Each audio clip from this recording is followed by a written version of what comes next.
Royals Kannada prime ನ್ಯೂಸ್ಗೆ ಸ್ವಾಗತ. ನಾನು ರಮ್ಯಾ. ಇಂದಿನ ಮುಖ್ಯಾಂಶಗಳು. ಗುರುಪೂರ್ಣಿಮಾ ಅಂಗವಾಗಿ ಕೈವಾರ ಮಠದಲ್ಲಿ 72 ಗಂಟೆಗಳ ನಿರಂತರ ಸಂಗೀತೋತ್ಸವ. ಈ ಬಾರಿ ಹೊರ ಜಿಲ್ಲೆ ಮತ್ತು ರಾಜ್ಯಗಳಿಂದ ಸುಪ್ರಸಿದ್ಧ ಕಲಾವಿದರಿಂದ ಸಂಗೀತ ಲೋಕ ಸೃಷ್ಟಿ. ಶ್ರೀ ಯೋಗಿ ನಾರಾಯಣ ಸಂಕೀರ್ತನಾ ಯೋಜನೆಯ ಸಂಚಾಲಕ ವಾನರಾಶಿ ಬಾಲಕೃಷ್ಣ ಭಾಗವತರ್. ಕೆವಿ ಮತ್ತು ಪಂಚಗಿರಿ ವಿದ್ಯಾದತ್ತಿಗಳ ಟ್ರಸ್ಟ್ ಡೇ ಅಂಗವಾಗಿ ನಡೆದ ಬೃಹತ್ ರಕ್ತದಾನ ಶಿಬಿರ ಯಶಸ್ವಿ. ಜಿಲ್ಲೆಯ ಎಲ್ಲಾ ಶಿಬಿರಗಳನ್ನು ಬ್ರೇಕ್ ಮಾಡಿ ಇಂಡಿಯಾ ಬುಕ್ ಆಫ್ ರೆಕಾರ್ಡ್ಗೆ ಸೆಲೆಕ್ಟ್. ಅಧ್ಯಕ್ಷ ನವೀನ್ ಕಿರಣ್ ಕನಸು ನನಸಾದ ರಕ್ತದಾನ ಶಿಬಿರ. ಯಾವುದೇ ಅಧಿಕೃತ ಪರವಾನಗಿ ಇಲ್ಲದೆ ಅಕ್ರಮವಾಗಿ ಎಂಡಿಎಂಎ ಮಾದಕ ವಸ್ತುವನ್ನು ಮಾರಾಟ ಮಾಡುತ್ತಿದ್ದ ಆರೋಪಿಯನ್ನು ಬಂಧಿಸಿದ ಚಿಂತಾಮಣಿ ಗ್ರಾಮಾಂತರ ಪೊಲೀಸರು. ವಾರ್ತೆಗಳ ವಿವರ. ಕೈವಾರದ ಗುರುಪೂಜಾ ಸಂಗೀತೋತ್ಸವವು ಈ ಭಾಗದಲ್ಲಿ ನಡೆಯುವ ಒಂದು ಸಾಂಸ್ಕೃತಿಕ ಹಬ್ಬ. ಹರಿಹರ ಕ್ಷೇತ್ರ ಎನಿಸಿಕೊಂಡಿರುವ ಕೈವಾರವು ಭಕ್ತರ ಭಕ್ತಿಯ ಕೇಂದ್ರವಾಗಿದೆ. ಗುರುಪೌರ್ಣಮಿ ಅಂಗವಾಗಿ ಇದೇ ತಿಂಗಳ 27ರಿಂದ 3 ದಿನಗಳ ಕಾಲ ಸತತ 72 ಗಂಟೆಗಳ ಸಂಗೀತೋತ್ಸವ ಶ್ರೀ ಯೋಗಿ ನಾರಾಯಣ ಸಂಕೀರ್ತನಾ ಯೋಜನೆಯ ಸಂಚಾಲಕ ವಾನರಾಶಿ ಬಾಲಕೃಷ್ಣ ಭಾಗವತರ್ ತಿಳಿಸಿದರು.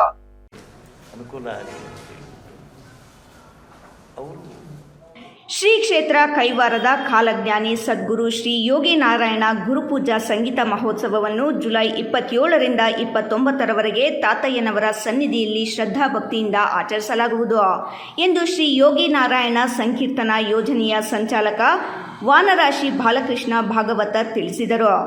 ಚಿಕ್ಕಬಳ್ಳಾಪುರ ನಗರದ ಜಿಲ್ಲಾ ಕಾರ್ಯನಿರತ ಪತ್ರಕರ್ತರ ಭವನದಲ್ಲಿ ನಡೆದ ಸುದ್ದಿಗೋಷ್ಠಿಯಲ್ಲಿ ಮಾತನಾಡಿದ ಕೈವಾರದ ಗುರುಪೂಜಾ ಸಂಗೀತೋತ್ಸವವು ಈ ಭಾಗದಲ್ಲಿ ನಡೆಯುವ ಒಂದು ಸಾಂಸ್ಕೃತಿಕ ಹಬ್ಬ. ಹರಿಹರ ಕ್ಷೇತ್ರವಾಗಿರುವ ಕೈವಾರವು ಭಕ್ತರ ಭಕ್ತಿಯ ಕೇಂದ್ರವಾಗಿದೆ. ಇಲ್ಲಿ ಪ್ರತಿನಿತ್ಯ ಭಜನೆ, ಹರಿಕತೆ, ಸಂಗೀತ ಮುಂತಾದ ಭಕ್ತಿಯ ಸಮರ್ಪಣೆ ಮಾಡುವ ಕಾರ್ಯಕ್ರಮಗಳಿಗೆ ಒತ್ತು ನೀಡಲಾಗುತ್ತಿದೆ. ಜುಲೈ 27ರಂದು ಪ್ರಾತಃ ಕಾಲದಲ್ಲಿ ಘಂಟನಾದ, ಸುಪ್ರಭಾತ, ಗೋಪೂಜೆ ಹಾಗೂ ಧರ್ಮಾಧಿಕಾರಿ ಡಾಕ್ಟರ್ ಎಂಆರ್ ಜಯರಾಮ್ ರವರ ನೇತೃತ್ವದಲ್ಲಿ ಸಾಮೂಹಿಕ ನಾಮ ಸಂಕೀರ್ತನೆಯೊಂದಿಗೆ ಸಂಗೀತೋತ್ಸವಕ್ಕೆ ಚಾಲನೆಯನ್ನು ನೀಡಲಾಗುತ್ತದೆ. ಸಂಜೆ ವಿಶೇಷ ರಾಜಗೋಪಾಲನರವರಿಂದ ವೀಣಾವಾದನ ಕಾರ್ಯಕ್ರಮಗಳಲ್ಲಿ ದೆಹಲಿಯ ಬೆಂಗಳೂರಿನ ವಿನಯ್ ಶರ್ಮಾ ಹಾಗೂ ಸರಸ್ವತಿ ಮಹಾಲಿಂಗಯ್ಯ ಮಠದ ತಂಡದವರಿಂದ ಗಾಯನ, ತಿರುಪತಿಯ ಬಿ ರಘುನಾಥ್ ರವರುಗಳಿಂದ ಗಾಯನ ಕಾರ್ಯಕ್ರಮ ಇರುತ್ತದೆ ಎಂದರು. ಜುಲೈ 28ರಂದು ಸುಮಂತ್ ಹಾಗೂ ಮಾಳವೀಯರವರಿಂದ ಪಿಟೀಲು, ಸೋಲೋ, ಶಂಕರ್ ನಂಬೂದರಿರವರಿಂದ ಗಾಯನ, ಅಮಿತ್ ಎ ನಾಡಿಗ್ರವರಿಂದ ಕೊಳಲು ವಾದನ, ಕರ್ನಾಟಕ ಜಾನಪದ ಅಕಾಡೆಮಿ ಅಧ್ಯಕ್ಷರಾದ ಗೊಲ್ಲಹಳ್ಳಿ ಶಿವಪ್ರಸಾದ್ ತಂಡದವರಿಂದ ಗಾಯನ, ಹೈದರಾಬಾದ್ನ ಎಸ್.ಎಂ. ಸುಭಾನಿರವರಿಂದ ಮ್ಯಾಂಡೋಲಿನ್ ವಾದನ, ನೂಪುರ ಫೈನ್ ಆರ್ಟ್ಸ್ ರೂಪರಾಜೇಶ್ ತಂಡದವರಿಂದ ಕೂಚುಪುಡಿ ನೃತ್ಯ ರೂಪಕ ಕಾರ್ಯಕ್ರಮಗಳನ್ನು ಹಮ್ಮಿಕೊಳ್ಳಲಾಗಿದೆ. ಜುಲೈ 29 ಗುರುಪೂರ್ಣಿಮಾ ದಿನ ಬೆಳಗ್ಗೆ 10 ಗಂಟೆಗೆ ನಾಡಿನ ಪ್ರಸಿದ್ಧ ವಿದ್ವಾಂಸರುಗಳಿಂದ ತಾತಯ್ಯನವರು ರಚಿಸಿರುವ ಪಂಚರತ್ನ ಕೀರ್ತನೆಗಳ ಗೋಷ್ಠಗಾಯನ ನಡೆಯಲಿದೆ. ನಂತರ ಸದ್ಗುರು ಯೋಗಿ ನಾರಾಯಣ ತಾತಯ್ಯನವರಿಗೆ ವಿಶೇಷ ಗುರುಪೂಜೆಯನ್ನು ನಡೆಸಲಾಗುವುದು. 29ರಂದು ಸಂಜೆ ವಿಶೇಷ ಕಾರ್ಯಕ್ರಮಗಳಲ್ಲಿ ಎಸಿ ರಾಜಶೇಖರ್ ತಂಡದವರಿಂದ ನಾದಸ್ವರ, ತವಿಲ್ ವಾದನ. ಗುರುಪೂಜಾ ಮಹೋತ್ಸವದ ಸಂದರ್ಭದಲ್ಲಿ ನಾಡಿನ ಹಿರಿಯ ಸಾಹಿತಿ, ಕೈವಾರ ಕ್ಷೇತ್ರದಿಂದ ಪ್ರಕಟವಾಗುವ ಮಲ್ಲಾರ ಮಾಸ ಪತ್ರಿಕೆಯ ನಿರ್ವಾಹಕ ಸಂಪಾದಕ ಡಾಕ್ಟರ್ ಬಾಬು ಕೃಷ್ಣಮೂರ್ತಿರವರಿಗೆ ಸದ್ಗುರು ಶ್ರೀ ಯೋಗಿ ನಾರಾಯಣ ಮಠದ ವತಿಯಿಂದ ನಾರಾಯಣ ಪ್ರಶಸ್ತಿಯನ್ನು ಪ್ರದಾನ ಮಾಡಲಾಗುವುದು. ಈ 3 ದಿನಗಳ ಕಾಲ ಪ್ರತಿನಿತ್ಯ ಕೋಲಾರ, ಚಿಕ್ಕಬಳ್ಳಾಪುರ ಜಿಲ್ಲೆಗಳ ಹಾಗೂ ನಾಡಿನ ಹೆಸರಾಂತ ಕಲಾವಿದರಿಂದ ಸಂಗೀತ ಕಚೇರಿ, ನಾದಸ್ವರ, ತವಿಲ್ ವಾದನ, ಭರತನಾಟ್ಯ, ಹರಿಕತೆ, ಬುರಕತೆ ಹಾಗೂ ಸಾವಿರಾರು ಭಜನಾ ಕಾರ್ಯಕ್ರಮಗಳು ನಿರಂತರವಾಗಿ 72 ಗಂಟೆಗಳ ನಾದೋಪಾಸನೆ ನಡೆಯುತ್ತದೆ ಎಂದು ತಿಳಿಸಿದರು. ರಾಜೇಶ್ ಬೆಂಗಳೂರು ಅವರಿಂದ ಭರತನಾಟ್ಯದ ಕಾರ್ಯಕ್ರಮ. ಆಮೇಲೆ 3ನೇ ದಿನ ಬೆಳಿಗ್ಗೆ ಒಂದು ಕಾರ್ಯಕ್ರಮಗಳು ಪ್ರಾರಂಭ ಆಗ್ತದೆ. 10 ಗಂಟೆಗೆ ಅಂದರೆ 29ನೇ ತಾರೀಕು ಜುಲೈ 26ರಂದು 10 ಗಂಟೆಗೆ ಗೋಷ್ಠಿ ಗಾಯನ ಕಾರ್ಯಕ್ರಮ ಇರ್ತದೆ. ಗೋಷ್ಠಿ ಗಾಯನದಲ್ಲಿ ನಮ್ಮ 2 ಜಿಲ್ಲೆಗಳ ಎಲ್ಲ ಹೆಸರಾಂತ ಎಲ್ಲ ಕಲಾವಿದರು ಕೂಡ ಪಾಲ್ಗೊಂಡು 5 ಕೀರ್ತನೆಗಳನ್ನು ತಾತಯ್ಯನವರು ರಚಿಸಿರ್ತಕ್ಕಂಥ 5 ಕೀರ್ತನೆಗಳನ್ನು ಹಾಡ್ತಕ್ಕಂಥ ಒಂದು ಕಾರ್ಯಕ್ರಮ. ಒಟ್ಟಿಗೆ ಸಾವಿರಾರು ಮಂದಿ ಸೇರ್ತಕ್ಕಂಥ, ಒಟ್ಟಿಗೆ ಹಾಡ್ತಕ್ಕಂಥ ಕಾರ್ಯಕ್ರಮ. ಇದು ವೈವಿಧ್ಯಮಯ ಕಾರ್ಯಕ್ರಮ ಇದಾಗಿದೆ. ನಂತರ ಸದ್ಗುರುಗಳ ಗುರುಪೂಜಾ ಕಾರ್ಯಕ್ರಮ ಇರ್ತದೆ. ಅವರಿಗೆ ಯೋಗಿವರ್ಯರಿಗೆ ವಿಶೇಷ ಅಭಿಷೇಕ, ರಾಜೋಪಚಾರ, ಷೋಡಶೋಪಚಾರ, ಅಷ್ಟಾವಧಾನ ಸೇವೆ, ಸಮರ್ಪಣೆ, ವಿವಿಧ ಫಲಪುಷ್ಪಗಳಿಂದ ಪುನುಗು, ಜವಾಜಿ, ಕೇಸರಿ, ಗೋರೋಜನ, ಛತ್ರಚಾಮರಾದಿ ಬಿರುದು ಭಾವಗಳೊಂದಿಗೆ ಗುರುಪೂಜಾ ಸಂಗೀತೋತ್ಸವ ಸದ್ಗುರು ಯೋಗಿನಾರಾಯಣ ತಾತಯ್ಯನವರಿಗೆ ಸಮರ್ಪಿಸಲಾಗುತ್ತೆ. ನಂತರ 1 ಗಂಟೆಗೆ ಅನೇಕ ಗಣ್ಯರಿಂದ ಕಾರ್ಯಕ್ರಮಗಳನ್ನು ನಾವು ಹಮ್ಮಿಕೊಂಡಿದ್ದೇವೆ. ಸಂಜೆ 5ರಿಂದ AC ರಾಜಶೇಖರ್ ದೊಡ್ಡ ವಿದ್ವಾಂಸರು ನಾದಸ್ವರದಲ್ಲಿ ಅವರಿಂದ ಮತ್ತು ಅನೇಕ ತಂಡ ಇದೆ, ಅವರದ್ದು ಭಾಳ ಚೆನ್ನಾಗಿರ್ತದೆ, ಅವರಿಂದ ಕಾರ್ಯಕ್ರಮ ಇರ್ತದೆ. ಆಮೇಲೆ ಜಾನಪದ ಕರ್ನಾಟಕ ರಾಜ್ಯದಲ್ಲಿ ಅತ್ಯಂತ ಹೆಸರನ್ನು ಗಳಿಸಿರ್ತಕ್ಕಂಥ ಒಂದು DR ರಾಜಪ್ಪ ಅಂತ ಅವರು ಕಾರ್ಯಕ್ರಮ ಇರ್ತದೆ. ಆಮೇಲೆ ವಿಶಾಖಪಟ್ಟಣಂನ ಪಂತುಲ ರಮಾ ಅವರಿಂದ ಕಾರ್ಯಕ್ರಮ ಇರ್ತದೆ. ಆಮೇಲೆ ಕೇರಳದಲ್ಲಿ ಈಗ ಭಾರತ ದೇಶದಲ್ಲಿ ದೊಡ್ಡ ಜನಪ್ರಿಯ ಕರ್ನಾಟಕ ಶಾಸ್ತ್ರೀಯ ಸಂಗೀತ ವಿದ್ವಾಂಸರಾಗಿರ್ತಕ್ಕಂಥ KS ವಿಷ್ಣುದೇವ್ ಕೇರಳ ಅವರಿಂದ. ಸುದ್ದಿಗೋಷ್ಠಿಯಲ್ಲಿ ನಾದ ಸುಧಾ ರಸ ಸಂಚಾಲಕ ತಳಗವಾರ ಆನಂದ್, ಕಾಲಜ್ಞಾನಿ ಸದ್ಗುರು ಶ್ರೀ ಯೋಗಿ ನಾರಾಯಣ ಮಠದ ವ್ಯವಸ್ಥಾಪಕ ಲಕ್ಷ್ಮೀನಾರಾಯಣ್, ಶ್ರೀ ಯೋಗಿ ನಾರಾಯಣ ಮಠದ ಸದ್ಭಕ್ತ ವೆಂಕಟೇಶ್ ಮಂಜುನಾಥ್ ಇದ್ದರು. ಕ್ಯಾಮ್ರಾ ಪರ್ಸನ್ ಕೃಷ್ಣಮೂರ್ತಿ ಜೊತೆ ರಾಯಲ್ಸ್ ಕನ್ನಡ ಬ್ಯೂರೋ, ಚಿಕ್ಕಬಳ್ಳಾಪುರ. ಕಳೆದ 1 ತಿಂಗಳಿಂದ ಶ್ರಮ ಹಾಕಿ ಬೃಹತ್ ರಕ್ತದಾನ ಶಿಬಿರಕ್ಕೆ ಅಣಿಗೊಳಿಸಿದ್ದ ಕೆವಿ ಮತ್ತು ಪಂಚಗಿರಿ ವಿದ್ಯಾರ್ಥಿಗಳ ಅಧ್ಯಕ್ಷ ಕೆವಿ ನವೀನ್ ಕಿರಣ್ ಶ್ರಮಕ್ಕೆ ಇಂದು ಫಲ ಸಿಕ್ಕಿದೆ.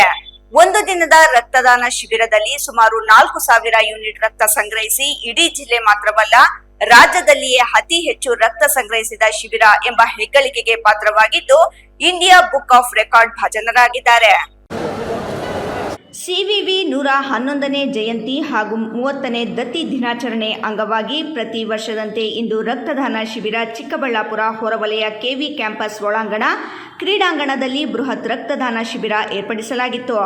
ಕಳೆದ 1 ತಿಂಗಳಿಂದ ಕೆವಿ ನವೀನ್ ಕಿರಣ್ ಮತ್ತು ಸಿಬ್ಬಂದಿ ಹಾಕಿದ್ದ ಶ್ರಮಕ್ಕೆ ಇಂದು ಪ್ರತಿಫಲ ಸಿಕ್ಕಿದೆ. ಕಳೆದ ವರ್ಷವೇ ಚಿಂತಾಮಣಿ MC ಸುಧಾಕರ್ ನಡೆಸಿದ ರಕ್ತದಾನ ಶಿಬಿರವನ್ನು ಬ್ರೇಕ್ ಮಾಡಲು ಯತ್ನಿಸಿದ್ದು ಕೇವಲ 2830 ಯೂನಿಟ್ ರಕ್ತ ಸಂಗ್ರಹಿಸಲು ಶಕ್ತರಾಗಿದ್ದರು. ಅದನ್ನೇ ಚಾಲೆಂಜ್ ಆಗಿ ಸ್ವೀಕರಿಸಿದ ಕೆವಿ ನವೀನ್ ಕಿರಣ್ ಈ ವರ್ಷ ಸುಮಾರು 4,000 ಯೂನಿಟ್ ರಕ್ತ ಸಂಗ್ರಹಿಸಿ ಇಡೀ ಜಿಲ್ಲೆಯಲ್ಲಿಯೇ ನಂಬರ್ 1 ಪಟ್ಟಕ್ಕೆ ಏರಿದ್ದಾರೆ. ಹಾಡು ಭಾಷೆಯಲ್ಲಿ ಹೇಳಬೇಕೆಂದರೆ ರಕ್ತದ ಕೋಡಿಯನ್ನೇ ಹರಿಸಿದ್ದಾರೆ ಎನ್ನುವಂತಾಗಿದೆ. ಇಂದು ಸಂಗ್ರಹಿಸಿದ ರಕ್ತದಾನ ಶಿಬಿರ ಇಂಡಿಯಾ ಬುಕ್ ಆಫ್ ರೆಕಾರ್ಡ್ ಮತ್ತು ಕರ್ನಾಟಕ ಬುಕ್ ಆಫ್ ರೆಕಾರ್ಡ್ ಎರಡಕ್ಕೂ ಭಾಜನರಾಗಿದ್ದಾರೆ.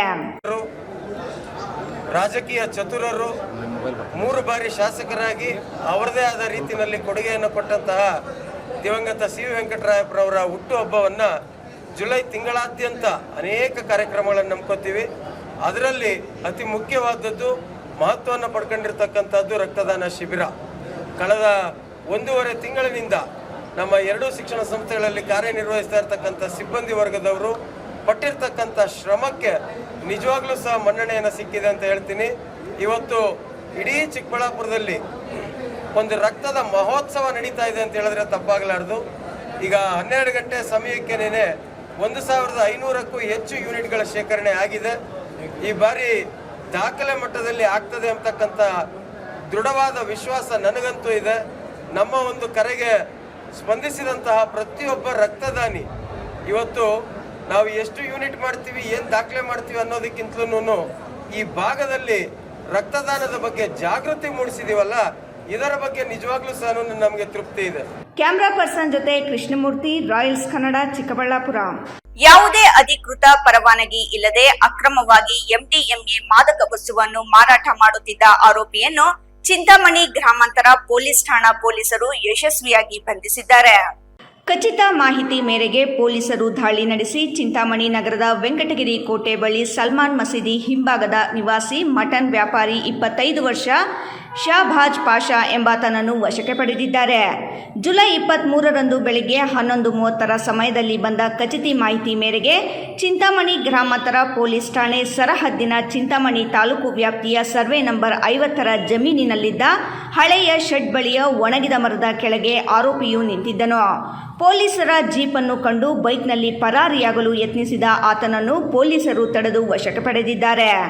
ಆರೋಪಿಯ ಬಳಿ ಯಾವುದೇ ಪರವಾನಗಿ ಇಲ್ಲದೆ ಗ್ರಾಹಕರಿಗೆ ಮಾರಾಟ ಮಾಡಲು ಇಟ್ಟುಕೊಂಡಿದ್ದ ಒಟ್ಟು 7 ಗ್ರಾಂ ತೂಕದ ಅಂದಾಜು 14,000 ರು ಬೆಲೆ ಬಾಳುವ MDMA ಮಾದಕ ವಸ್ತು ಹಾಗೂ ಕೃತ್ಯಕ್ಕೆ ಬಳಸಿದ KA03 HF 0387 ಹೋಂಡಾ ಆಕ್ಟಿವಾ ಬೈಕನ್ನು ವಶಪಡಿಸಿಕೊಳ್ಳಲಾಗಿದೆ. ಈ ಸಂಬಂಧ ಚಿಂತಾಮಣಿ ಗ್ರಾಮಾಂತರ ಪೊಲೀಸ್ ಠಾಣೆಯಲ್ಲಿ NDPS ಕಾಯ್ದೆಯಡಿ ಪ್ರಕರಣ ದಾಖಲಿಸಿ ಮುಂದಿನ ಕಾನೂನು ಕ್ರಮ ಕೈಗೊಳ್ಳಲಾಗಿದೆ.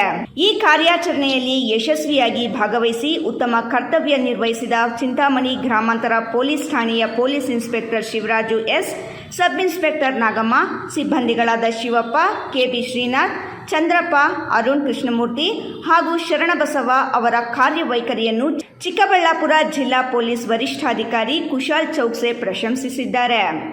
ಇಮ್ರಾನ್ ಖಾನ್, ರಾಯಲ್ಸ್ ಕನ್ನಡ, ಚಿಂತಾಮಣಿ. ಇದೀಗ ಸಣ್ಣದೊಂದು ವಿರಾಮದ ನಂತರ ರಾಯಲ್ಸ್ ಕನ್ನಡ ಪ್ರೈಮ್ ನ್ಯೂಸ್ ಮುಂದುವರಿಯುತ್ತದೆ. ಕಿರಿಕಿರಿ ಮಾಡುತ್ತಿದ್ದಾರೆಯೇ? ಎಷ್ಟೇ ಪ್ರಯತ್ನ ಮಾಡಿ ಯಾವುದೇ ನಾಟಿ ಔಷಧಿ ಕೊಡಿಸಿದರೂ ಪ್ರಯೋಜನವಾಗುತ್ತಿಲ್ಲವೇ? ಎಲ್ಲಾ ದೇವರ ಮೊರೆ ಹೋದರೂ ಡ್ರಿಂಕ್ಸ್ ಮಾಡುವುದನ್ನು ಬಿಡಿಸಲು ನಿಮಗೆ ಸಾಧ್ಯವಾಗುತ್ತಿಲ್ಲವೇ? ಆಣೆ ಪ್ರಮಾಣ ಮಾಡಿಯೂ ಸಹ ಎಣ್ಣೆ ಹೊಡೆಯೋದನ್ನ ಸ್ಟಾಪ್ ಮಾಡ್ತಿಲ್ಲವೇ? ಗುಟ್ಕಾ, ತಂಬಾಕು, ಬೀಡಿ, ಸಿಗರೆಟ್ ಹವ್ಯಾಸದಿಂದ ದೂರ ಬರಲು ಸಾಧ್ಯವಾಗುತ್ತಿಲ್ಲವೇ? ಮತ್ತೇಕೆ ತಡ? ಈಗಲೇ ಟಿವಿ ಸ್ಕ್ರೀನ್ ಮೇಲೆ ಡಿಸ್ಪ್ಲೇ ಆಗುತ್ತಿರುವ ಮೊಬೈಲ್ ನಂಬರ್ಗೆ ಕಾಲ್ ಮಾಡಿ ಯಾವುದೇ ರೀತಿಯ ಸೈಡ್ ಎಫೆಕ್ಟ್ ಇಲ್ಲದ 100% ಹರ್ಬಲ್, GMP ಸರ್ಟಿಫೈಡ್ ಮತ್ತು ಕ್ಲಿನಿಕಲಿ ಅಪ್ರೂವ್ಡ್ ಆಗಿರುವ ಔಷಧಿಯನ್ನ ಬುಕ್ ಮಾಡಿ. ನಿಮ್ಮ ದುಶ್ಚಟಗಳನ್ನ ದೂರ ಮಾಡಿ ಆರೋಗ್ಯಕರ ಜೀವನವನ್ನ ನಿಮ್ಮದಾಗಿಸಿಕೊಳ್ಳಿ. Mobile number 9739952121.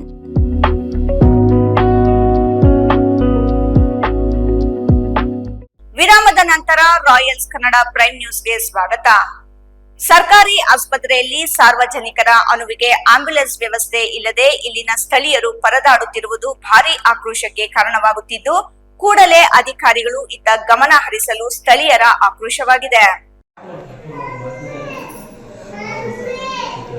ಶ್ರೀನಿವಾಸಪುರ ತಾಲೂಕಿನ ಯಲ್ದೂರು ಸರ್ಕಾರಿ ಸಾರ್ವಜನಿಕ ಆಸ್ಪತ್ರೆಯಲ್ಲಿ ಆಂಬ್ಯುಲೆನ್ಸ್ ಸೌಲಭ್ಯ ಕೊರತೆಯಿಂದ ಈ ಸುತ್ತಮುತ್ತಲಿನ ಸಾರ್ವಜನಿಕರು ಹಾಗೂ ತುರ್ತು ರೋಗಿಗಳ ಸ್ಥಿತಿ ಗಂಭೀರವಾಗಿದೆ. ಗರ್ಭಿಣಿ ಮಹಿಳೆಯರ ತುರ್ತು ಸ್ಥಿತಿಗೂ ಅನುವು ಆಗದ ಇಲ್ಲಿನ ಆಂಬ್ಯುಲೆನ್ಸ್ ವ್ಯವಸ್ಥೆಯಿಂದ ಬೇಸತ್ತ ಸ್ಥಳೀಯರು ತಮ್ಮ ಆಕ್ರೋಶ ಹೊರಹಾಕುತ್ತಿದ್ದಾರೆ. ಇನ್ನು ತುರ್ತು ಸ್ಥಿತಿಯಲ್ಲಿ ಕರೆ ಮಾಡಿದರೆ ಗಂಟೆಗಟ್ಟಲೆ ಸಮಯ ಕಳೆದರೂ ಆಂಬ್ಯುಲೆನ್ಸ್ ವ್ಯವಸ್ಥೆ ಸಿಗುತ್ತಿಲ್ಲವೆಂಬ ಆರೋಪ ಕೇಳಿಬರುತ್ತಿದೆ. ಸರ್ಕಾರ ಬರೀ 15 ನಿಮಿಷಕ್ಕೆ ಆಂಬ್ಯುಲೆನ್ಸ್ ವ್ಯವಸ್ಥೆ ಸಿಗುವ ಭರವಸೆ ನೀಡಿ ವಂಚನೆ ಮಾಡುತ್ತಿರುವುದು ತಪ್ಪೆಂದು ಸಾರ್ವಜನಿಕರು ತಮ್ಮ ಅಸಮಾಧಾನ ವ್ಯಕ್ತಪಡಿಸಿ ಈ ಕೂಡಲೇ ತಾಲೂಕು ವೈದ್ಯ ಆಡಳಿತ ಹಾಗೂ ಜಿಲ್ಲಾಧಿಕಾರಿ ವೈದ್ಯ ಆಡಳಿತ ಇತ್ತ ಗಮನ ಹರಿಸಲು ಆಕ್ರೋಶಿಸಿದ್ದಾರೆ. ಇನ್ನು ಇಲ್ಲಿನ ಸ್ವಚ್ಛತೆಯು ಸಾರ್ವಜನಿಕರ ರೋಗಕ್ಕೆ ಕಾರಣವಾಗುತ್ತಿದ್ದು, ಮಳೆಗೆ ಆಸ್ಪತ್ರೆಯ ರಸ್ತೆ ಹಾಳಾಗಿ ರೋಗಿಗಳು ಬದ್ದು ಹೋಗಲು ಕೂಡ ಸಾಧ್ಯವಿಲ್ಲದಂತೆ ಆಗುತ್ತಿದೆ ಎಂಬುದು ಇಲ್ಲಿನ ಗಂಭೀರ ಆರೋಪವಾಗಿದೆ. ಇನ್ನು ಈ ಬಗ್ಗೆ ಮಾಜಿ ಶಾಸಕರು ಆರೋಗ್ಯ ಸಚಿವರಾಗಿದ್ದಾಗಲೇ ಸಾಕಷ್ಟು ಬಾರಿ ಮನವಿಗಳನ್ನು ಮಾಡಿದರೂ ಏನೂ ಪ್ರಯೋಜನವಾಗಿಲ್ಲ. ಹಾಲಿ ಶಾಸಕರು ಕಳೆದ 3 ತಿಂಗಳ ಈ ಆಸ್ಪತ್ರೆಗೆ ಭೇಟಿ ನೀಡಿ ಎಲ್ಲ ಸೌಲಭ್ಯಗಳು ಒದಗಿಸುವ ಭರವಸೆ ನೀಡಿದ್ರು. ಕಾರ್ಯರೂಪಕ್ಕೆ ಮಾತ್ರ ಏನೂ ಆಗಿಲ್ಲ ಎಂದು ಆರೋಪ ಮಾಡಿ ಇನ್ನಾದರೂ ಸಂಬಂಧಪಟ್ಟ ಅಧಿಕಾರಿಗಳು ಇತ್ತ ಗಮನ ಹರಿಸಲು ಗ್ರಾಮಸ್ಥರು ಒತ್ತಾಯಿಸಿದ್ದಾರೆ. ನಮ್ಮ ಹೆಸರು ಅರವಿಂದ್ ಅಂತ, ನಾವಿದೇ ಯಲ್ದೂರು ಗ್ರಾಮದವರು. ಸುಮಾರು ಒಂದು 15-20 ವರ್ಷದಿಂದ ನಾವು ಆಂಬ್ಯುಲೆನ್ಸ್ ಬೇಕು ಅಂತೇಳಿ ಹೋರಾಟ ಮಾಡ್ತಾನೇ ಇದ್ವಿ, ಅರ್ಜಿಗಳು ಕೊಡ್ತಾನೇ ಇದ್ವಿ. THOಗಾಗಿದೆ, DHOಗಾಗಿದೆ, DC ಅವ್ರಿಗಾಗಿದೆ, ಎಲ್ಲ ಕಡೆಯೂ ಕೊಟ್ಟರು ಏನು ಪ್ರಯೋಜನ ಆಗಿಲ್ಲ. ಬರೀ ಅಪ್ಲಿಕೇಶನ್ ತಗೊಳ್ಳೋದು, ಅದನ್ನು ನಾವಿರೋವರೆಗೂ ಇರ್ತದೆ, ಮತ್ತೆ ಹೋಗಿ ಕಸದ ಬುಟ್ಟಿ ಸೇರ್ತಾ ಇದೆ. ಯಾವುದೇ ರೀತಿ ಏನು ಪ್ರಯೋಜನ ಆಗ್ತಾಯಿಲ್ಲ. ಹಾಲಿ ಶಾಸಕರಿಗೂ ಕೊಟ್ಟಿದ್ದೀವಿ ಮನವಿ, ಮಾಜಿ ಶಾಸಕರು ಆರೋಗ್ಯ ಸಚಿವರಾಗಿದ್ದಾಗ ಕೂಡ ಕೊಟ್ಟಿದ್ದೀವಿ ಮನವಿ. ಯಾವುದೇ ರೀತಿ ಏನು ಪ್ರಯೋಜನ ಆಗಿಲ್ಲ. ನಮ್ಮ ತಾಲೂಕು ಆರೋಗ್ಯ ಸಚಿವರಾಗಿದ್ಕೊಂಡು ಕೂಡ ನಮಗೇನು ಪ್ರಯೋಜನ ಆಗಲಿಲ್ಲ. ನಮ್ಮ ತಾಲೂಕಲ್ಲಿ ಈ ಥರ ಪ್ರಾಬ್ಲಮ್ ಬೇಜಾನಿದ್ದಾವೆ. ಆದರೆ ಇದು ಹೋಬ್ಳಿ ಹೆಡ್ ಕ್ವಾರ್ಟ್ರು, ತಾಲೂಕಲ್ಲಿ 2ನೇ ಸಿಟಿ ಅಂತ ಹೇಳ್ಬೋದು ಇದನ್ನು. ಆ ಥರ ಇದ್ದುಕೊಂಡು ಕೂಡ ನಮ್ಗೆ ಇಲ್ಲಿ ಯಾವುದೇ ರೀತಿ ಅನುಕೂಲ ಆಗ್ತಾಯಿಲ್ಲ. ಆಂಬ್ಯುಲೆನ್ಸ್ಗೆ ಸಿಕ್ಕಾಪಟ್ಟೆ ತೊಂದರೆ ಆಗ್ತಾಯಿದೆ. ಇಲ್ಲಿ ಹೆರಿಗೆ ಸೆಂಟ್ರ್ ಇದು 24/7 ಹೆರಿಗೆ ಸೆಂಟ್ರ್ ಇದು. ಆದರೂ ಸಹ ಹೆಣ್ಮಕ್ಳು ಪಾಪ ಹೆರಿಗೆಗೆ ಬಂದರೆ ಅವ್ರಿಗೆ ಆಂಬ್ಯುಲೆನ್ಸ್ ವ್ಯವಸ್ಥೆ ಇರೋದೇ ಇಲ್ಲ. ಆಂಬ್ಯುಲೆನ್ಸ್ ಬೇಕು ಅಂತೇಳಿ ಕಾಲ್ ಮಾಡಿದ್ರೆ ನಮ್ಮ ತಂದೆಯವ್ರಿಗೆ ಆಗಿದೆ ಒಂದು ಎಕ್ಸಾಂಪಲ್ಲು. ಆಂಬ್ಯುಲೆನ್ಸ್ ಬೇಕು ಅಂತೇಳಿ ಕಾಲ್ ಮಾಡಿದೆ 1.5 ಅವರ್ ಆಯಿತು ಆಂಬ್ಯುಲೆನ್ಸ್ ಬರೋದಕ್ಕೆ. ಕೊನೆಗೂ ಗೌರ್ಮೆಂಟ್ ಆಂಬ್ಯುಲೆನ್ಸ್ ಬರಲಿಲ್ಲ, ಪ್ರೈವೇಟ್ ಆಂಬ್ಯುಲೆನ್ಸ್ ನಾವೇ ಬುಕ್ ಮಾಡಿಕೊಂಡು SNR ಕರ್ಕೊಂಡು ಹೋದ್ವಿ. ಈ ಥರ ಪರಿಸ್ಥಿತಿ ಎಲ್ಲರೂ ದುಡ್ಡು ಕೊಟ್ಟು ತಗೊಂಡೋಗೋ ಪರಿಸ್ಥಿತಿಯಲ್ಲಿ ಇರೋಲ್ಲ. ಇಲ್ಲಿ ಇರೋದೆಲ್ಲ ಕೂಲಿನಲ್ಲಿ ಮಾಡೋ ಜೀವನ ಮಾಡೋಂಥವ್ರು ಇರೋದು. ಅವ್ರಿಗೆ ಜೀವನ ಕೂಲಿ ಮಾಡಿ ಜೀವನ ಮಾಡಬೇಕು. ಆ ಥರದಲ್ಲಿ ಆಂಬ್ಯುಲೆನ್ಸ್ಗೆಲ್ಲ ದುಡ್ಡು ಕಟ್ಕೊಂಡು ಎಲ್ಲಿ ಕರ್ಕೊಂಡು ಹೋಗೋಕ್ಕಾಗುತ್ತೆ? ಹಂಗೆ ಇದ್ಕೊಂಡು ನಮ್ಗೆ ದಯವಿಟ್ಟು ನಿಮ್ಮ ಅಧಿಕಾರಿಗಳಾದಂಥವರು ನಮ್ಗೆ ತುಂಬ ಅನುಕೂಲ ಮಾಡಿಕೊಟ್ರೆ, ಆಂಬ್ಯುಲೆನ್ಸ್ ಅನುಕೂಲ ಮಾಡಿಕೊಟ್ರೆ ಅನುಕೂಲ ಆಗುತ್ತೆ. ದಯವಿಟ್ಟು ನೀವು ಬೇಗ ಮಾಡಿಕೊಡಿ. ಇಲ್ಲಾಂದರೆ ನಾವು ಉಗ್ರ ಹೋರಾಟ ಮಾಡೋದಂತೂ ಖಂಡಿತ. ಏನು ರಸ್ತೆಗಳು ಹದಗೆಟ್ಟಿದ್ದೇವೆ. ಈ ಒಂದು ಹಾಸ್ಪಿಟ್ಲಿಗೆ ರಸ್ತೆ ವ್ಯವಸ್ಥೆ ಇಲ್ಲ. ಆ ರಸ್ತೆ ವ್ಯವಸ್ಥೆ ಮಳೆ ಬಂತು ಅಂದರೆ ಪೇಷಂಟ್ಗಳು ಕರ್ಕೊಂಬರೋಕ್ಕಾಗಲ್ಲ. ಈ ಬೇಜಾನ್ ಸತಿ ಪೇಷಂಟ್ಗಳು ಕರ್ಕೊಂಬಂದು ಬಿದ್ದೋಗಿರೋ ಉದಾಹರಣೆಗಳು ಬೇಜಾನಿದ್ದಾವೆ. ಸ್ವಚ್ಛತೆ ಯಾವ ಥರ ಇದೆ ಈ ಹಾಸ್ಪಿಟ್ಲಲ್ಲಿ ಸ್ವಚ್ಛತೆ ಅಂತೂ ನೋಡ್ಬೇಕು, ನೀವೇ ನೋಡ್ಬೇಕು ಯಾವ ಥರ ಇದೆ ಸ್ವಚ್ಛತೆ ಅಂತ. ಇಲ್ಲಿ ಕೆಲವು ದಿನಗಳಿಂದ ಆಲ್ರೆಡಿ ಒಂದು 5-6 ಜನ ಸಾವಿಗೀಡಾಗಿದ್ದಾರೆ ಅಂತ ಮಾಹಿತಿ. ಹೌದೌದು, ಈ ಬೇಜಾನ್ ಸಾವುಗಳ ಲೆಕ್ಕನೇ ಇಲ್ಲ ಬಿಡಿ. ಆಂಬುಲೆನ್ಸ್ ಇಲ್ಲದೆ ಸಾವುಗಳಾಗಿದೆ ಬೇಜಾನ್. ಇಲ್ಲಿ ಆಂಬುಲೆನ್ಸು ಇಲ್ಲ, ಜೊತೆಗೆ ಇಲ್ಲಿ ಸರಿಯಾದ ವೈದ್ಯಾಧಿಕಾರಿಗಳು ಕೂಡ ಇಲ್ಲ ನಮಗೆ. 24/7 ಅಂತಾರೆ. ಇಲ್ಲಿ ಬೆಳಗ್ಗೆ ಒಂದು 10 ಗಂಟೆಗೆ ಬಂದರೆ ಸಂಜೆ 5 ಗಂಟೆಗೆ ಹೊಟ್ಟಾಗ್ತಾರೆ ವೈದ್ಯಾಧಿಕಾರಿಗಳು. ಆಮೇಲೆ ಇಲ್ಲ, ಡಾಕ್ಟ್ರೇ ಇರಲ್ಲ ಇಲ್ಲಿ. ಸಿಬ್ಬಂದಿ ಸಂಪೂರ್ಣ ಹೋಗಿದ್ದಾರೆ. ಸಿಬ್ಬಂದಿ ನರ್ಸ್ಗಳಿದ್ದಾರೆ ಪಾಪ. ಅವ್ರ ನರ್ಸ್ಗಳು ಎಷ್ಟು ಅಂತ ನೋಡೋಕ್ಕಾಗುತ್ತೆ. ಇಬ್ರು ಇದ್ದಾರೆ ಮಾಮೂಲಿ ಡ್ಯೂಟಿಗೆ ಬರೋರು, ಅವರು ಶಿಫ್ಟ್ ಮಾಡೋರು 3 ಇದ್ದಾರೆ ಅಷ್ಟೇ. ಇನ್ನಿಲ್ಲಿ ಗಾಯ ಕುಣ್ಣಿಗೆ ಡ್ರೆಸ್ಸಿಂಗ್ ಮಾಡೋವಂಥ ಡಿ ಗ್ರೂಪ್ ನೌಕರರು ಸಹ ಇಲ್ಲ ಇಲ್ಲಿ. ಇನ್ನಿಲ್ಲಿ ಸ್ವಚ್ಛತೆ ಎಲ್ಲಿಂದ ಬರ್ತದೆ ಇನ್ನು? ನಂದೀಶ್, ರಾಯಲ್ಸ್ ಕನ್ನಡ, ಶ್ರೀನಿವಾಸ್ಪುರ.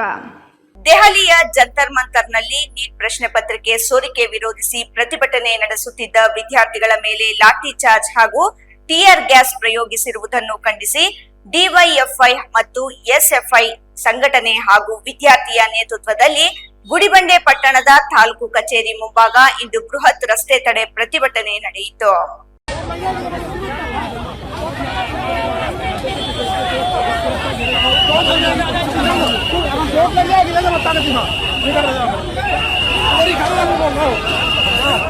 ದೆಹಲಿಯ ಜಂತರ್ ಮಂತರ್ನಲ್ಲಿ ನೀಟ್ ಪ್ರಶ್ನೆ ಪತ್ರಿಕೆ ಸೋರಿಕೆ ವಿರೋಧಿಸಿ ಪ್ರತಿಭಟನೆ ನಡೆಸುತ್ತಿದ್ದ ವಿದ್ಯಾರ್ಥಿಗಳ ಮೇಲೆ ಲಾಠಿ ಚಾರ್ಜ್ ಹಾಗೂ ಟಿಯರ್ ಗ್ಯಾಸ್ ಪ್ರಯೋಗಿಸಿರುವುದನ್ನು ಖಂಡಿಸಿ ಡಿವೈಎಫ್ಐ ಮತ್ತು ಎಸ್ಎಫ್ಐ ಸಂಘಟನೆ ಹಾಗೂ ವಿದ್ಯಾರ್ಥಿಯ ನೇತೃತ್ವದಲ್ಲಿ ಗುಡಿಬಂಡೆ ಪಟ್ಟಣದ ತಾಲೂಕು ಕಚೇರಿ ಮುಂಭಾಗ ಇಂದು ಬೃಹತ್ ರಸ್ತೆ ತಡೆ ಪ್ರತಿಭಟನೆ ನಡೆಯಿತು.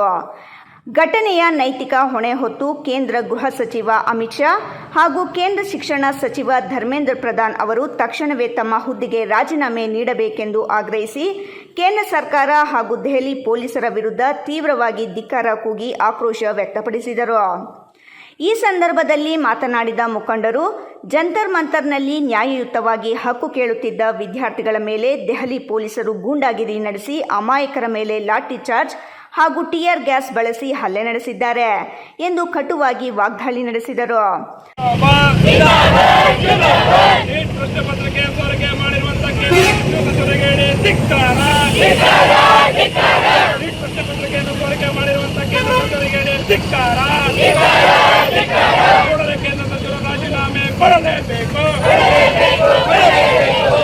ಅಲ್ಲದೆ ದೌರ್ಜನ್ಯ ಎಸಗಿದಷ್ಟೇ ಅಲ್ಲದೆ ವಿದ್ಯಾರ್ಥಿಗಳ ಮೇಲೆ ಸುಳ್ಳು ಎಫ್ಐಆರ್ ದಾಖಲಿಸಿ ಕಿರುಕುಳ ನೀಡುತ್ತಿದ್ದಾರೆ ಎಂದು ಆಕ್ರೋಶ ವ್ಯಕ್ತಪಡಿಸಿ ಪೊಲೀಸರ ದಬ್ಬಾಳಿಕೆ ಮತ್ತು ಕೇಂದ್ರ ಸರ್ಕಾರದ ಧೋರಣೆಯ ವಿರುದ್ಧ ಧಿಕ್ಕಾರ ಕೂಗಿ ವಾಗ್ದಾಳಿ ನಡೆಸಿದರು. ಇನ್ನು ದೇಶಾದ್ಯಂತ ಲಕ್ಷಾಂತರ ವಿದ್ಯಾರ್ಥಿಗಳ ಭವಿಷ್ಯವನ್ನು ಅನಿಶ್ಚಿತತೆಗೆ ತಳ್ಳಿರುವ ನೀಟ್ ಅಕ್ರಮವನ್ನು ತಡೆಯುವಲ್ಲಿ ಕೇಂದ್ರ ಸಂಪೂರ್ಣ ವಿಫಲವಾಗಿದೆ ಎಂದು ಹೇಳಿ, ಹೀಗೆ ಮುಂದುವರೆದರೆ ಮುಂದಿನ ದಿನಗಳಲ್ಲಿ ಉಗ್ರ ಹೋರಾಟ ಮಾಡುತ್ತೇವೆ ಎಂದು ಎಚ್ಚರಿಸಿದರು. ಕೇಂದ್ರ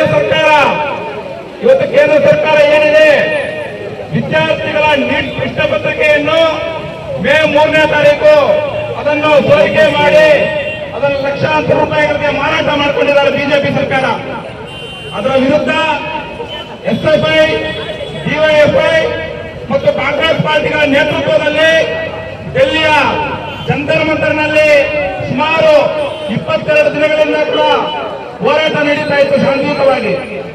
ಈ ತರ ಶಾಂತಿಯುತವಾಗಿ ಹೋರಾಟ ನಡೆದಂತ ಸಂದರ್ಭದಲ್ಲಿ ಅಲ್ಲಿ ಶಿಕ್ಷಣ ತಜ್ಞರು, ಪರಿಸರವಾದಿಗಳಿಂದ ಅಂತ ಸೋನಂ ವಾಂಗ್ಚುಕ್ ಅವರು ಕೂಡ ಅಲ್ಲಿ 22 ದಿನಗಳ ಕಾಲ ಉಪವಾಸ ಸತ್ಯಾಗ್ರಹವನ್ನು ಕೂಡ ಕೂಡಿದ್ರು. ಮಹೇಶ್, ರಾಯಲ್ಸ್ ಕನ್ನಡ, ಗುಡಿಬಂಡೆ. ನೀಟ್ ಪರೀಕ್ಷೆಯ ಅವಾಂತರಗಳನ್ನು ಖಂಡಿಸಿ ಹಾಗೂ ದೆಹಲಿಯ ಜಂತರ್ ಮಂತರ್ನಲ್ಲಿ ಸೋನಂ ವಾಂಗ್ಚುಕ್ ಮತ್ತು ಕಾಕ್ರೋಚ್ ಜನತಾ ಪಾರ್ಟಿ ಸದಸ್ಯರ ಮೇಲೆ ನಡೆದ ಲಾಠಿ ಚಾರ್ಜ್ ಖಂಡಿಸಿ national students union of India ಸಂಘಟನೆಯಿಂದ ನಗರದ ಮೆಕ್ಕೆ ವೃತ್ತದಲ್ಲಿ ಪ್ರತಿಭಟನೆ ನಡೆಸಲಾಯಿತು.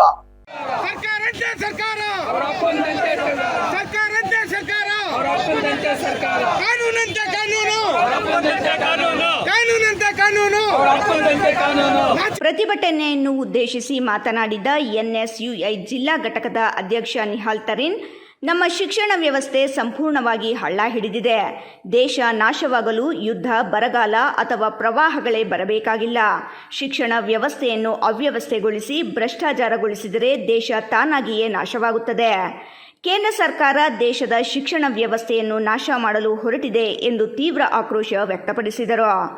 ಭಾರತದ ವಿದ್ಯಾರ್ಥಿ ಸಮುದಾಯ ಕಳೆದ ಕೆಲವು ತಿಂಗಳುಗಳಿಂದ ಪ್ರಶ್ನೆ ಪತ್ರಿಕೆ ಸೋರಿಕೆ ಸೇರಿದಂತೆ ರಾಷ್ಟ್ರೀಯ ಪರೀಕ್ಷಾ ಸಂಸ್ಥೆಯಲ್ಲಿನ ಭ್ರಷ್ಟಾಚಾರದ ವಿರುದ್ಧ ನಿರಂತರ ಹೋರಾಟ ನಡೆಸುತ್ತಿದೆ. ಕೇಂದ್ರ ಶಿಕ್ಷಣ ಸಚಿವ ಧರ್ಮೇಂದ್ರ ಪ್ರಧಾನ್ ಅವರು ತಕ್ಷಣ ತಮ್ಮ ಸ್ಥಾನಕ್ಕೆ ರಾಜೀನಾಮೆ ನೀಡಬೇಕು.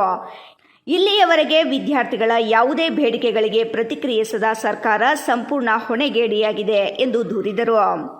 ಎನ್ಎಸ್ಯುಎಲ್ ಮುಳಬಾಗಿಲು ತಾಲೂಕು ಘಟಕದ ಅಧ್ಯಕ್ಷ ಕುಂತಾಡಳ್ಳಿ ಶ್ರೀಹರಿ ಮಾತನಾಡಿ, ನ್ಯಾಯಕ್ಕಾಗಿ ಹೋರಾಟ ಮಾಡುವವರನ್ನು ದೇಶದ್ರೋಹಿಗಳು ಎಂಬ ಹಣೆಪಟ್ಟೆ ಕಟ್ಟಿ ಹತ್ತಿಕ್ಕಲಾಗುತ್ತಿದೆ.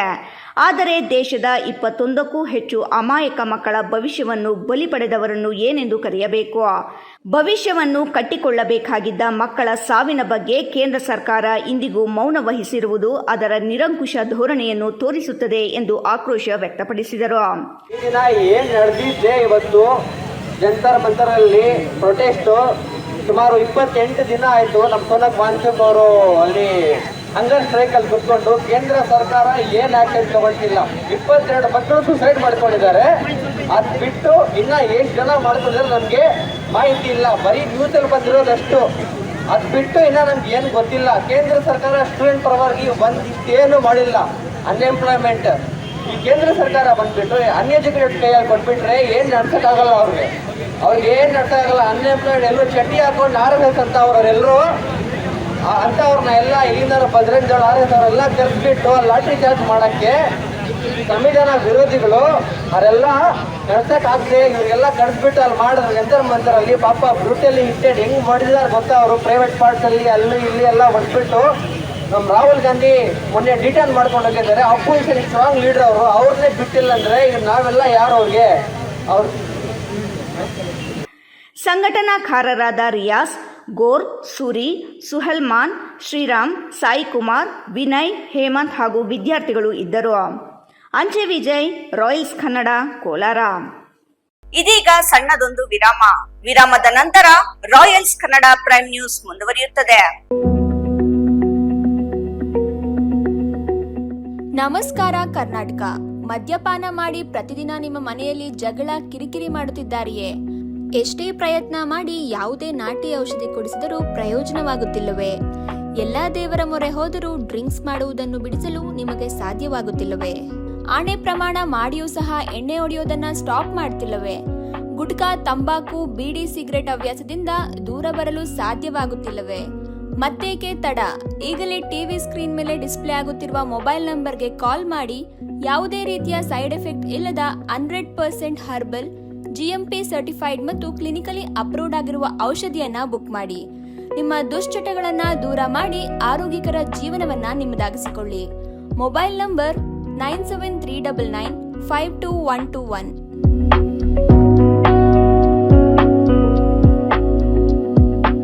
ವಿರಾಮದ ನಂತರ ರಾಯಲ್ಸ್ ಕನ್ನಡ ಪ್ರೈಮ್ ನ್ಯೂಸ್ಗೆ ಮತ್ತೊಮ್ಮೆ ಸ್ವಾಗತ. ಭಾರತದಲ್ಲಿ ಹೆಚ್ಚಿನ ಉದ್ಯೋಗಿಗಳು ಅಸಂಘಟಿತ ವಲಯಗಳಲ್ಲಿ ಕೆಲಸ ಮಾಡುತ್ತಿದ್ದಾರೆ. ರೈತರು, ಕಾರ್ಮಿಕರು, ಮಹಿಳೆಯರು, ಸಣ್ಣ ವ್ಯಾಪಾರಿಗಳು ದೇಶದ ಆರ್ಥಿಕತೆಗೆ ಬೆನ್ನೆಲುಬಾಗಿದ್ದಾರೆ. ಆದರೆ ಇಂತಹ ಕೋಟ್ಯಾಂತರ ಅಸಂಘಟಿತ ವಲಯದ ಕಾರ್ಮಿಕರಿಗೆ PF, ಪಿಂಚಣಿ, ವಿಮೆ, ಹೂಡಿಕೆ ಯೋಜನೆಗಳು ಸೇರಿ ಯಾವುದೇ ಸೌಲಭ್ಯಗಳಿರುವುದಿಲ್ಲ.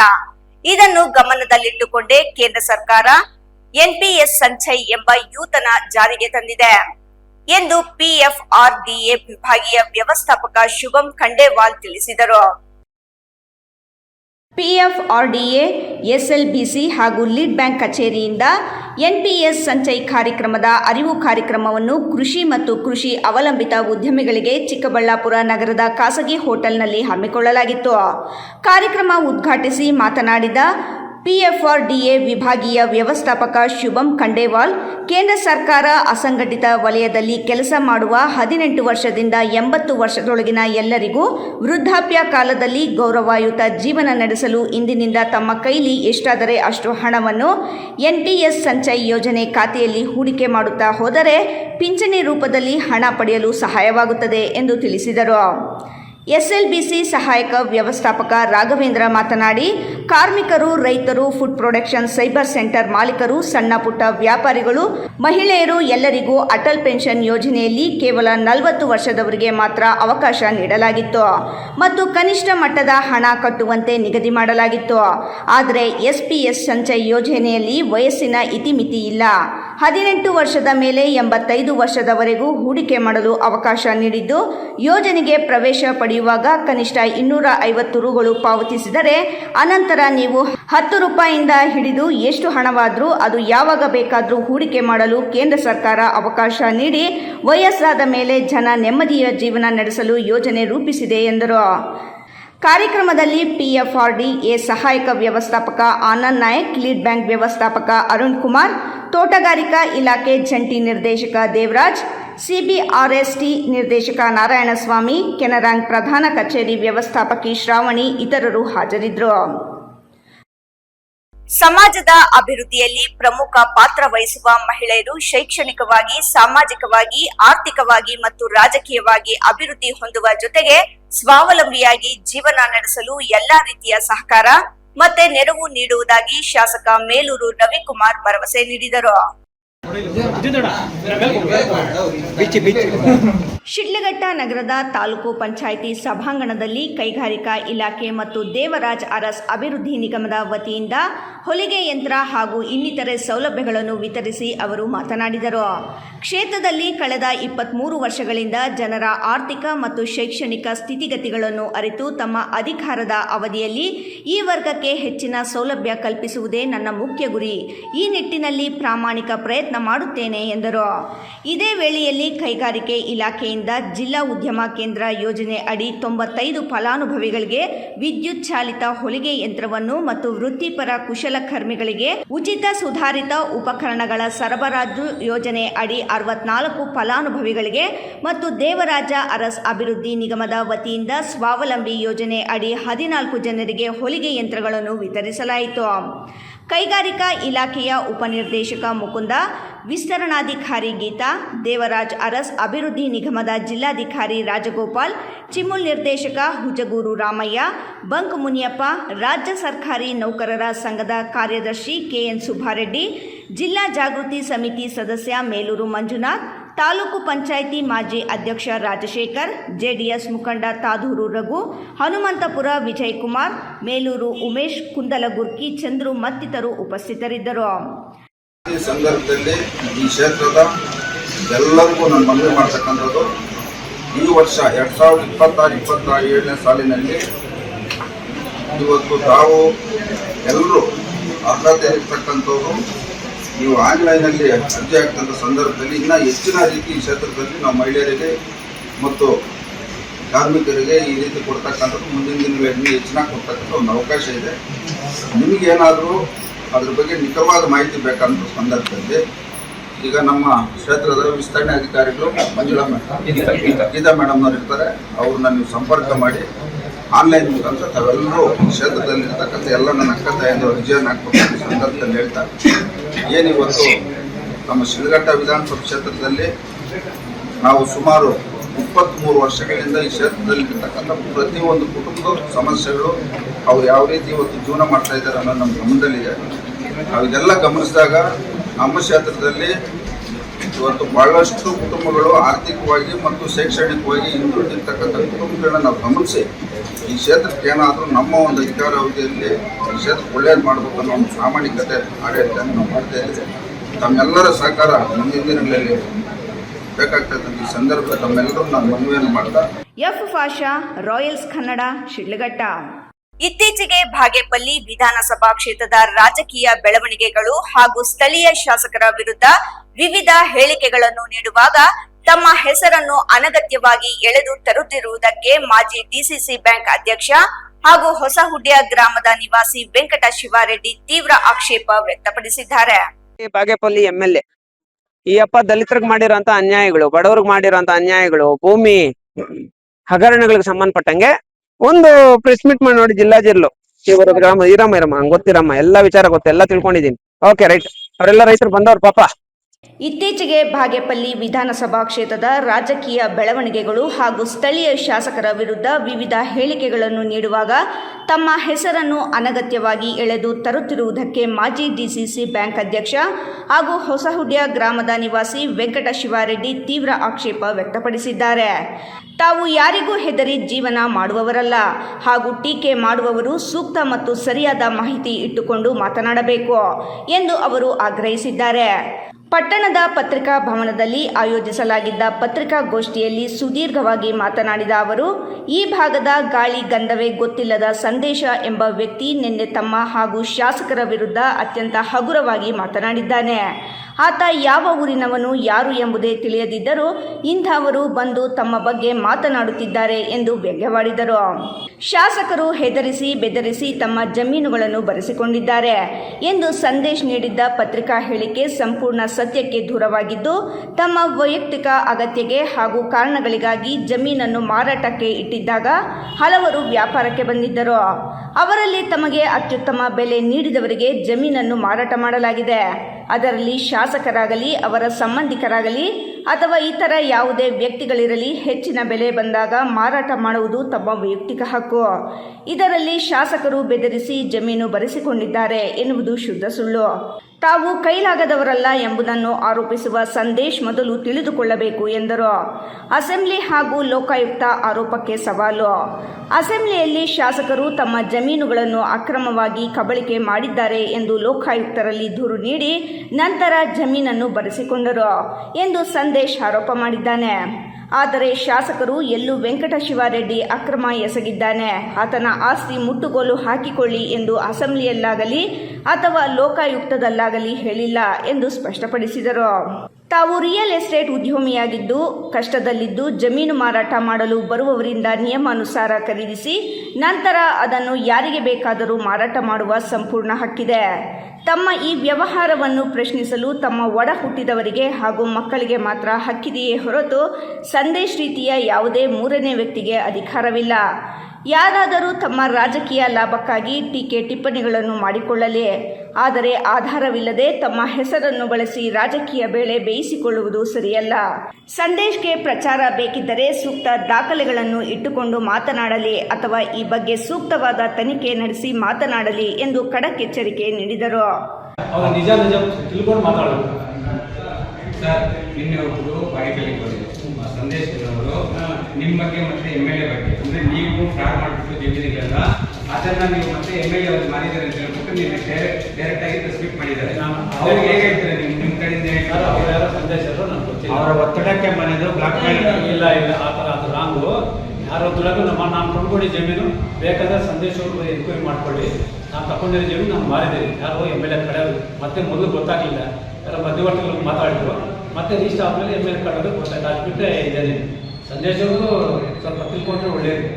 ನಾನೇನು ಅವ್ರು ಯಾರೋ ನಾನು ಪರಿಚಯ ಇಲ್ಲ, ನನಗೂ ನೀನು ನೋಡಿ ಬೆಳೆಸ್ಬೇಕಂತೆ ಅಸೆಂಬ್ಲಿಯಲ್ಲಿ ರೈಸ್ ಮಾಡಿದರೆ ಅದೇ ಜಮೀನು MLA ತಗೊಂಡಿದ್ರೆ ತಪ್ಪಲ್ಲ.